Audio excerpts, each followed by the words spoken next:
ফরিদপুরে পদ্মার চর থেকে অর্ধগলিত অজ্ঞাত নারীর লাশ উদ্ধার করেছে পুলিশ।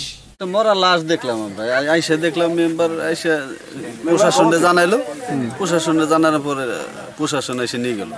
গতকাল সোমবার বিকেলে নদী পার দিয়ে জেলার সদর উপজেলার ডিকরিরচর ইউনিয়নের ৬ নং ওয়ার্ডের বেপারীডাঙ্গির চর থেকে লাশটি উদ্ধার করে কোতোয়ালি থানা পুলিশ। পরে ময়না তদন্তের জন্য লাশটি ফরিদপুর মেডিকেল কলেজ হাসপাতালে মর্গে পাঠানো হয়।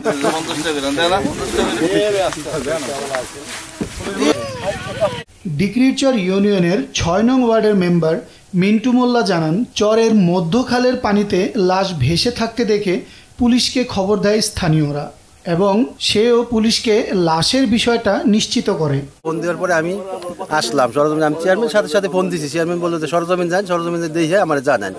আমি আইসা আবার ফিরে চেয়ারম্যানে জানাইলাম যে এই ঘটনা, একটা লাশ দেখা যাইতেছে। চেয়ারম্যান করলে আমি এখন থানায় ফোন দিয়ে জানাই দিতেছি। খবর দেওয়ার পর আমি আমার চেয়ারম্যানের খবর দেই, চেয়ারম্যান আবার আমার প্রশাসনের খবর দেয়, প্রশাসন খবর দিয়ে প্রশাসন আইসা লাশটা উদ্ধার করে। ফরিদপুরের কোতোয়ালি থানার উপপরিদর্শক জগন্নাথ দাস জানান, বিকেলে 999 থেকে লাশের তথ্য পেয়ে ঘটনাস্থলে যায় পুলিশ।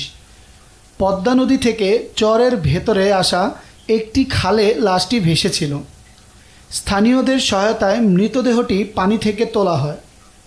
প্রায় ৩৫ বছর বয়সী অর্ধগলিত অজ্ঞাত নারীর লাশের সুরতহাল শেষে ময়না তদন্তের জন্য মর্গে পাঠানো হয়। প্রথমে একটা সংবাদ পাই যে এখানে একটা লাশ পাওয়া গেছে, অজ্ঞাতনামা লাশ। পরে 999 সংবাদের মাধ্যমে আমি এখানে আসি। এই জায়গাটার নাম হচ্ছে ডিকরিরচর বেপারীডাঙ্গি। আমি এখানে আসছি, লাশটাকে পাইছি, পাওয়ার পর লাশের সুরতহাল করছি। যাব বিধি মোতাবেক এই লাশের পোস্টমর্টম করব এবং বাকি পরবর্তী আইনি কার্যক্রম। লাশের পরিচয় ও মৃত্যুর কারণ সহ আইনগত ব্যবস্থা প্রক্রিয়াধীন বলে জানান এই কর্মকর্তা।